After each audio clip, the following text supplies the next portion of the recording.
I'm Cavin Elizabeth. I'm a wedding photographer in San Diego, and I am also a bride-to-be. So in my last couple of videos, I've actually been talking a little bit about our wedding logistics, as in which vendors we've hired and how we've hired them.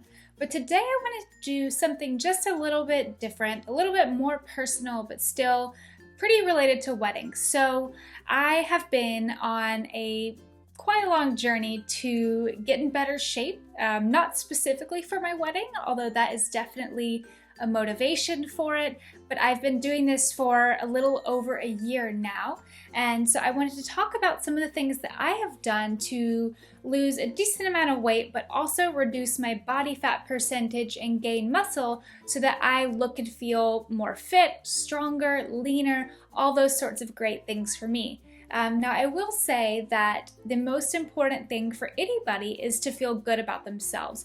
So where I might feel good, another person might feel too small or even too large, whatever it may be, as long as you have healthy goals in mind, then that is great for you. So this is just what relates to me and how I see myself, how I saw myself, but I'll just go ahead and jump right into a little bit of an abbreviated version of my story.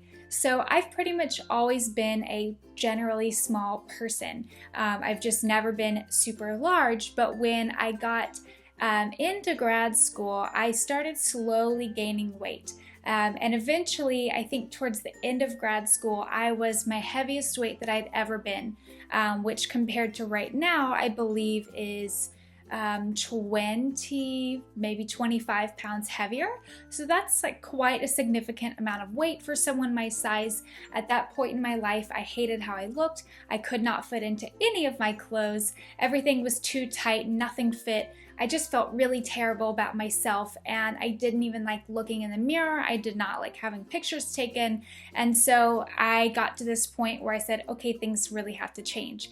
Now, what I did back then, this was about maybe 4 years ago, I went on a keto diet, which as a vegetarian was extremely difficult. I honestly do not recommend that diet for vegetarians. I think it's just really, really challenging to do such a low carb.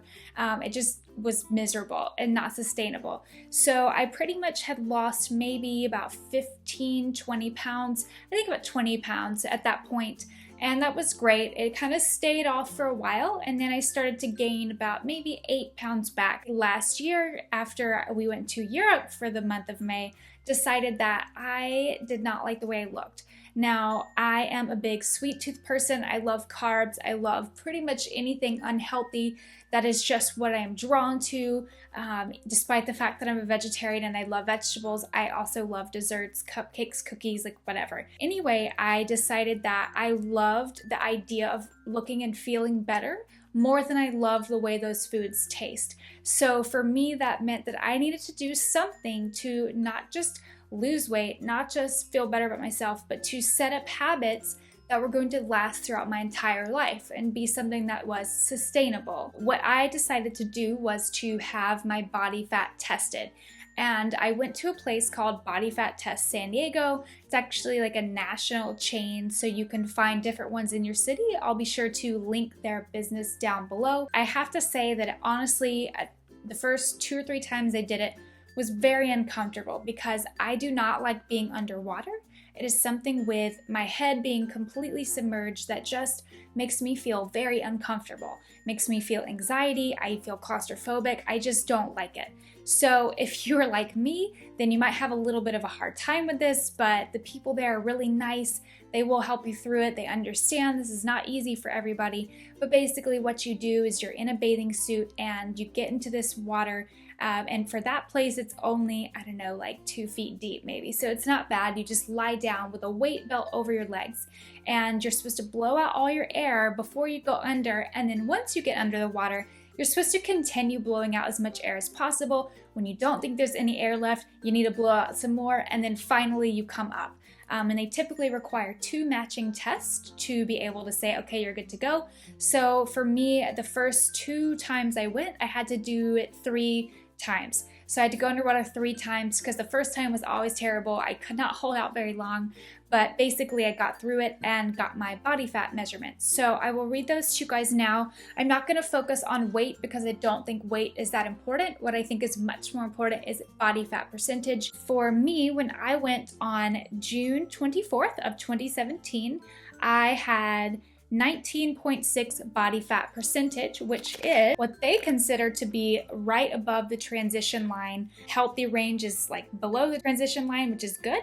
And then there's transition line, and then there's good, and then fair, poor, very poor. So I was right above that transition line. So I definitely had some body fat that I could lose to be a little bit on the healthier side and also look leaner.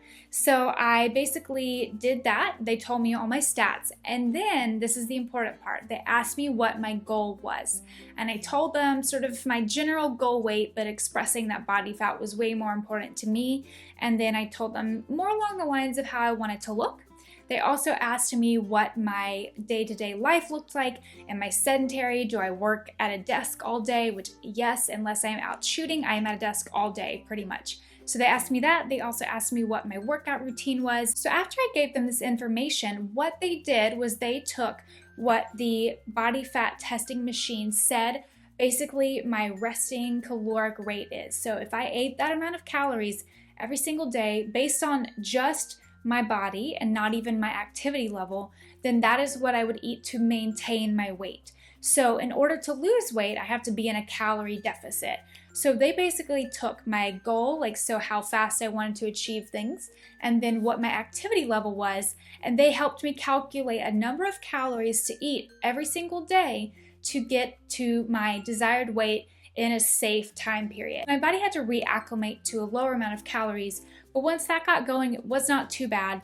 Basically, to figure out the correct amount of food, I used a food scale, which is pretty affordable if you get it off Amazon. I will link the one that I have down in the description below. If you are very serious about losing weight, especially if you are doing it for your wedding or an event coming up or your engagement photos, and you need to get to that place in a specific amount of time, then you are not going to want to eyeball things, because eyeballing things is not accurate.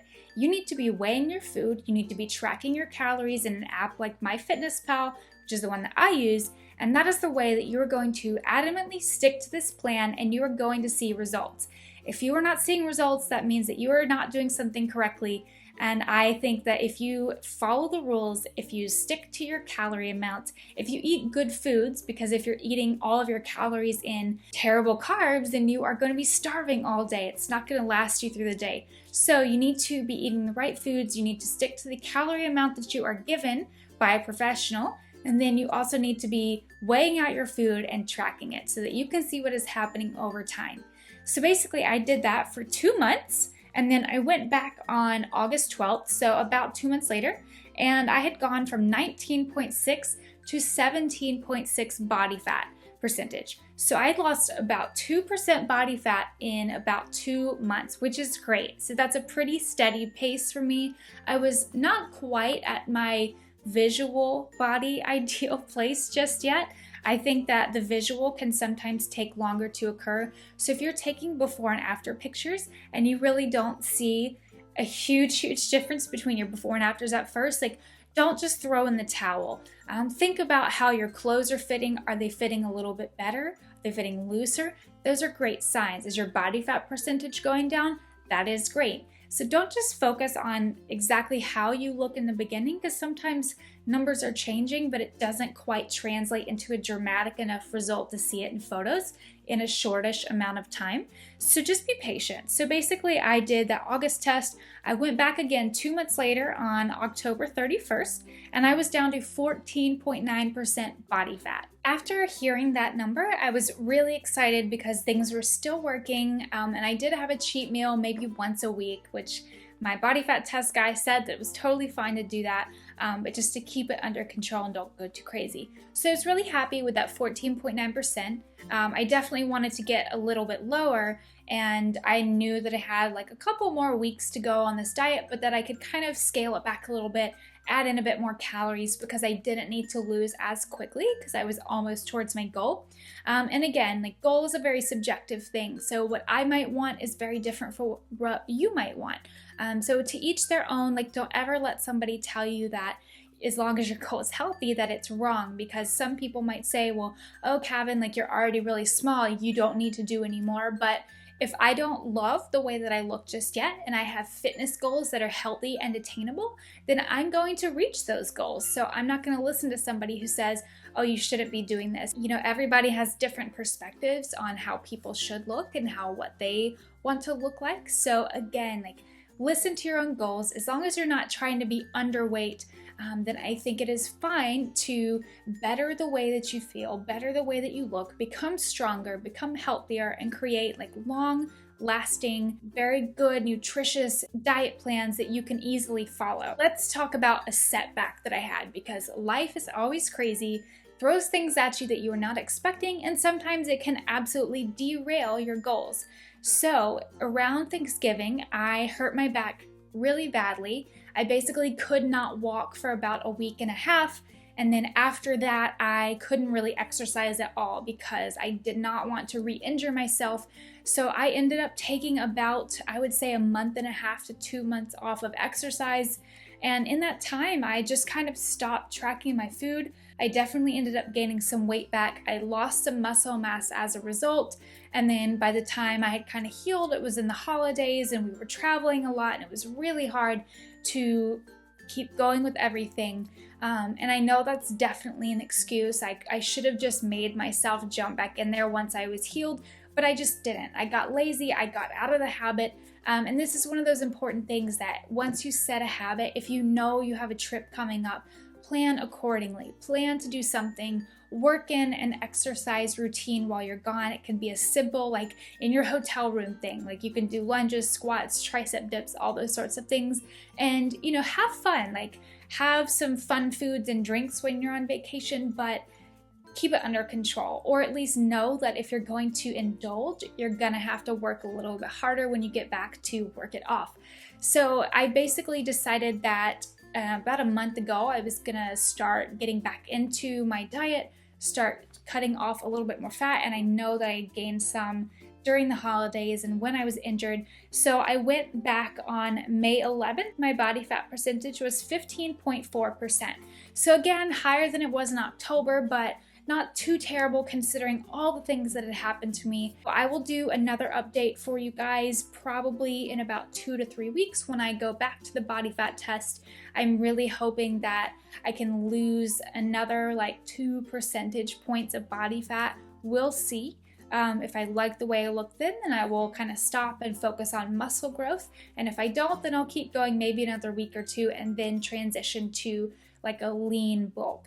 So that is basically everything that I have done to not only get myself in shape for my wedding so that I look and feel confident in my dress, but also to just feel better about myself in general. I'm much more confident now. When I go to the gym, I feel much better about myself. I don't feel embarrassed to be there. I feel more confident in my outfits. They fit better for one, but I also feel better about myself in them. I feel like I move better, my body feels a little bit stronger. I just find that I'm happier in general because of this. I don't loathe looking in the mirror anymore, and I even like in certain angles of lighting how like my abs are starting to look, which is great because I've never had those. So anyways, again, I will do a fitness video soon, and then I will also do another body fat update for you guys after I go back to the body fat test place, which I have linked down below if you want to find one in your city. But anyways, I hope that you guys enjoyed this different kind of video. It's not just for brides, this could be for really anybody, but I want to share my story with you as a bride and why I'm sort of like doing things at a little bit more of an intense pace, because I have my engagement photos in August and then my wedding in April. So I've got a good amount of time to achieve everything, but I want extra time to like get all that muscle growth in there. But if you guys did enjoy this video, please be sure to leave a like. If you have an idea for a future video, definitely leave it in the comments down below and I will try to get to it. Have a great day. Bye!